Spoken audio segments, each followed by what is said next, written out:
Suicide is the second leading cause of death among young men in the United States. Men make up 80% of suicides in the U.S. Over 100 American men lose their lives to suicide every single day. This totals to around 40,000 men a year. To put that in perspective, that is more people than the fifth biggest city in the state of Nebraska. Despite these absurd statistics, men's mental health is not something that is commonly understood or talked about. While there are many different variables related to male suicide, the demographic I will be examining is white men. White men account for around 27% of the U.S. population and roughly half of the total population of men. Even though white men make up around a quarter of the U.S. population, they account for 68% of suicides.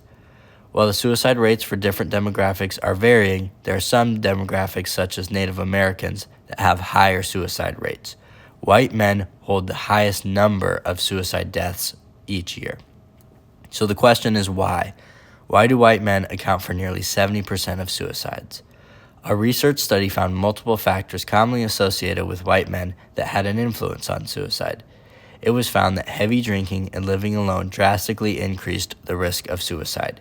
Here we see the idea of social solidarity, the social ties and connections we have to other people. White men that lived alone were one of the highest rates of suicide across all populations.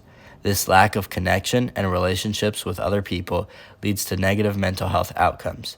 Heavy drinking and lack of social ties are more common in white men, which contributes to making white male suicide prevalent in society. An additional factor that may lead to white male suicide is related to collective consciousness. Collective consciousness involves people in a society being on the same page. Society, and white men especially, view that white males have privilege and opportunity because of their gender and race, so they shouldn't struggle with mental health. This leads to feelings of isolation and connects to the term sociological imagination, the belief that it is only you that is struggling with a problem, when in reality, other people are struggling too. Male suicide is something that affects millions of Americans' lives every year, but is something that as a society we can work to combat. Everyone has a role to play. Maybe it's starting an awareness campaign, volunteering for a suicide hotline, or even something as simple as showing up and listening to a friend when they need it most. Even just being educated and taking advantage of opportunities to inform others can make a difference.